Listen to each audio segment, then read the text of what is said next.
저기까지 선착순 한 명. 그러면 열심히 달려갑니다. 그리고 한 명만 이제 벌 받는 것에서 제외되는 거죠. 그 다음에 또 선생님이 또다시 저까지 선착순 한 명. 그러면 또 아이들이 달려갑니다. 그리고 갔다 오면 한 명만 또 제외되는 거죠. 선착순. 우리 다 경험한 일이 있습니다. 군대에 갔다 오신 분들, 선착순. 우리 삶 안에서 선착순이 뜻하는 것이 무엇인지 잘 알고 있습니다. 베짜타 연못에 물이 출렁일 때 천사가 하늘에 내려와서 물을 이렇게 휘저어서 물이 출렁이면 그때 그 우물가 곁에 있던 주랑에 누워있던 병자들이 모두 다 그 물이 출렁이는 곳을 향해 달려가는 겁니다. 오직 한 명만이 치유될 수 있습니다. 안타깝게도 말이죠. 선착순입니다. 그런데 다리가 비틀어지니 말라 빠지니 몸을 움직이지 못하는 이들, 중풍병자, 이런 사람들은 늘 선착순이 죄되는 거죠. 다른 사람이 그곳에 먼저 갑니다. 중증 환자들, 정말 치료가 필요한 병자들은 그곳에 갈 수가 없습니다. 누가 그 사람을 들고 뛰고 달리기 전에는 가능하지 않죠. 조금 어디 배가 아픈 사람, 그냥 이런 사람만, 몸이 그래도 잘 날랜 사람만이 선착순으로 갈 수 있습니다.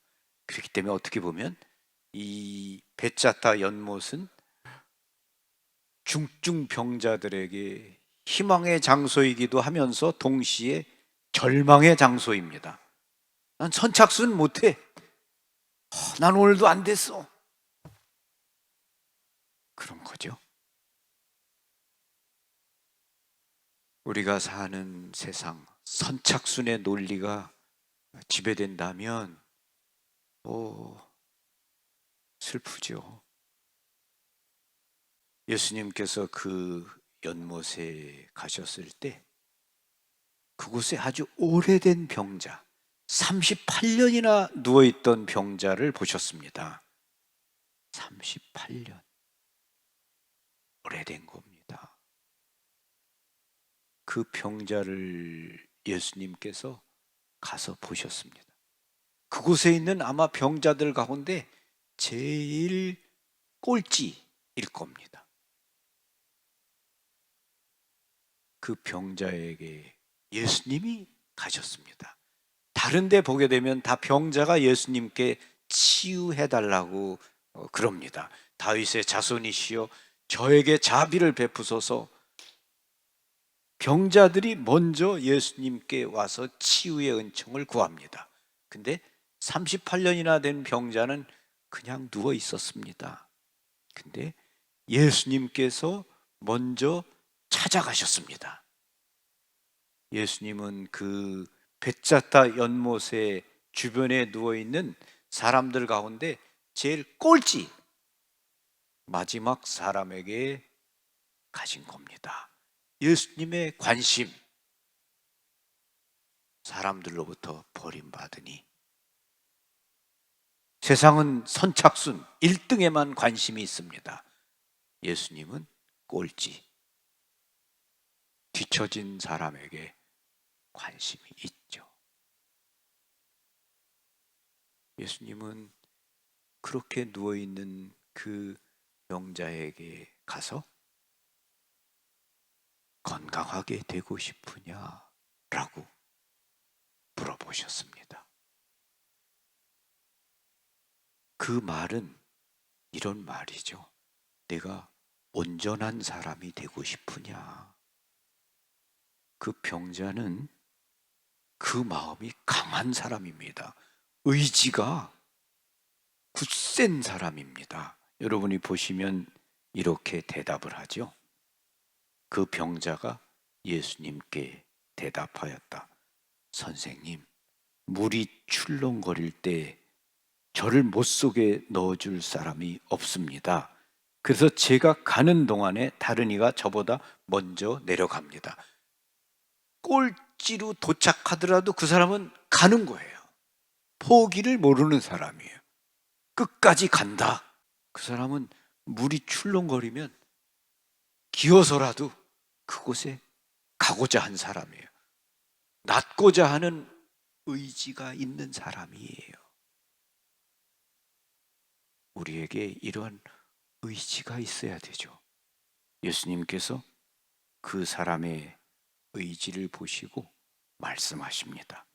일어나 내 들 것을 들고 걸어가거라. 그러자 그 사람은 곧 건강하게 되어 자기 들 것을 들고 걸어갔다. 일어나 내 들 것을 들고 걸어가라. 38년이나 누워있으면 근육이 다 손실돼 가지고 일어나기가 쉽지 않습니다. 여기 이 어머니들, 할머니, 할아버지, 연세 드신 분들 병원에 3, 4개월 입원해 있으면 다리에 근육이 빠집니다. 근육이 빠지면 걷지를 못합니다. 그래서 노인에게 암보다 더 무서운 것은 골절입니다. 뼈가 부러지는 거예요. 그래서 넘어지지 않도록 조심하셔야 됩니다. 신발장 옆에 항상 이런 의자를 놔둬야 됩니다. 그래서 신발을 신을 때 의자에 앉아서 신어야 됩니다. 그냥 서서 신다가 넘어지는 경우가 많습니다. 넘어지는 게 그만큼 노인에게는 암보다 더 무서운 거예요. 뼈가 골절되면 근육이 손실이 되고 근육이 손실이 되면 움직이지 못해요. 움직이지 못하면 죽게 됩니다. 38년 동안 누워있으면 근육이 다 손실됐을 거예요. 일어나기 힘들 겁니다. 그런데 예수님이 그에게 말씀하십니다. 일어나 내 들 것을 들고 걸어가라. 그것은 그의 믿음, 의지를 시험하는 거죠. 그는 그 말을 듣고 일어나려고 애를 쓰고 그리고 그 순간 두 다리에 힘이 생기면서 일어나게 된 거죠. 그리고 치유의 은혜를 받았습니다. 그 다음 말씀이 폭풍을 예고하는 겁니다. 그날은 안식일이었다. 안식일에 유대인의 법에는 침도 뱉으면 안 됩니다. 그런데 유다인들이 누굽니까? 바리사이들이 병이 나은 그 사람에게 오늘은 안식일이요. 들 것을 들고 다니는 것은 합당하지 않소 하고 말합니다. 사람은 사람다워야지요. 사람다운 사람은 이렇게 38년 있다 누워있다가 건강해진 사람을 보면 오, 이렇게 건강해지다니 놀랍습니다. 축하합니다. 정말 하느님의 은혜를 받았군요. 이렇게 일어서서 걷고 아유 하느님 감사합니다. 하느님 찬미 받으소서. 아유 너무 기쁘시죠? 아유 다 내가 기쁩니다. 내일같이 기쁩니다. 이렇게 말하는 게 사람입니다. 그런데 이런 말은 하지 않고 안식일이다. 안식일에 그런 거 들고 다니면 안 된다. 그냥 그 사람에게 그냥 위협을 주고 겁을 집어넣는 겁니다. 이러면 되겠습니까? 안 되겠습니까? 그런데 상황은 다르지만 우리가 많이 그렇게 하죠. 우리가 신앙생활 하면서도 그렇게 하고 있지 않습니까?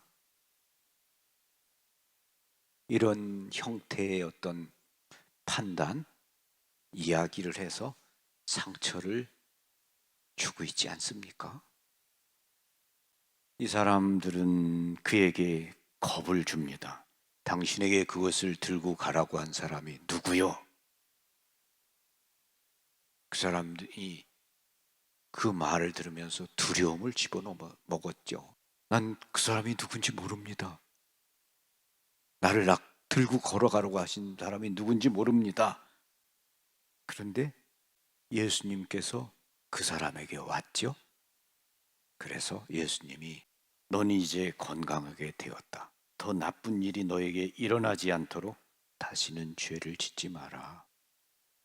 건강해지면 누워있을 때하고 다르게 또 이렇게 움직이게 되고 뭔가 활동하게 되면 죄를 지을 수 있게 되겠죠.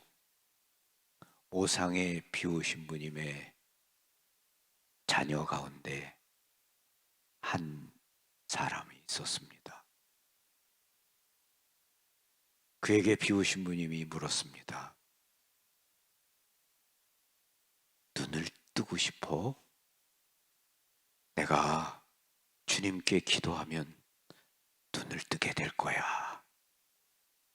어때? 내가 기도해 줄까? 주님께 내 눈을 뜨게 해주라고 말이야.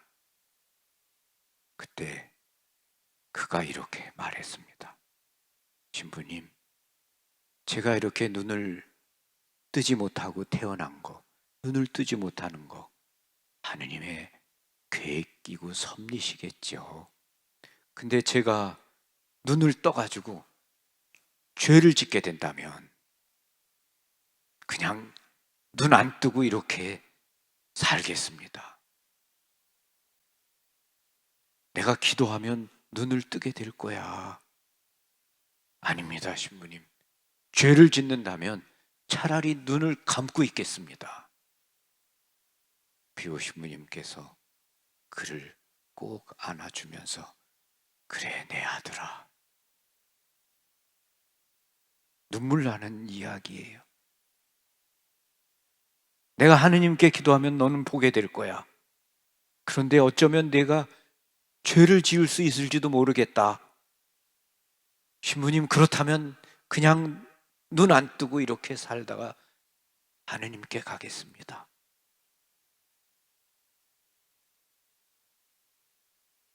예수님께서 이 38년 누워있던 이 병자에게 네가 건강해졌다. 그런데 다시는 죄를 짓지 말도록 조심해라. 이렇게 말씀하셨습니다. 예수님이 그 이야기를 하자마자 그는 바리사이들을 찾아갑니다. 그리고 자기를 낫게 해준 사람이 예수님이라고 이야기합니다. 나쁜 사람이에요. 예수님을 밀고 하는 거죠. 그래서 예수님을 곤란에 빠뜨리는 거예요. 우리가 이런 사람이 되어서는 안 되죠. 태생소경의 비유가 있죠. 태어날 때부터 눈이 먼 사람. 예수님이 고쳐줬을 때 그날도 안식일이었습니다. 그래서 바리사이들이 그에게 어떻게 내 눈을 뜨게 됐냐고 이야기를 하고 계속 내 눈을 뜨게 해준 사람이 누구냐라고 물었을 때 그분은 예언자이십니다. 그분을 하느님이 보내신 분이십니다. 하느님이 아니시라면 누가 내 눈을 뜨게 해주겠습니까? 당신들도 그분의 제자가 되고 싶습니까? 이렇게 그는 조금도 두려워하지 않고 자기 눈을 뜨게 해주신 분에 대해서 믿음을 고백하면서 정말 예수님께 경배드렸고 그는 예수님을 주님으로 고백하고 주님을 따랐습니다. 근데 이 38년이나 누워있던 이 병자는 그렇게 하지 않은 거죠. 우리가 38년 동안 누워있던 병자처럼 우리에게 주님이 얼마나 좋은 일을 많이 해주시고 계십니까? 그런데 우리가 감사하는가? 주님께 찬미드리고 경배드리는 사람들인가? 아니면 이렇게 이 사람처럼 예수님께 마음 아프게 해드리고 있지 않는가? 우리 자신 스스로 생각해 보았으면 좋겠습니다. 여러분 한 분 한 분 모두의 마음 안에 우리 주 예수님의 평화가, 빛이, 기쁨이 함께 하시기를 바랍니다. 우리들의 어머니이신 성모님께서 여러분의 그 믿음이 더 굳어지도록 도와주시기를 청합니다. 아멘. 평화를 빕니다. 고맙습니다. 감사합니다.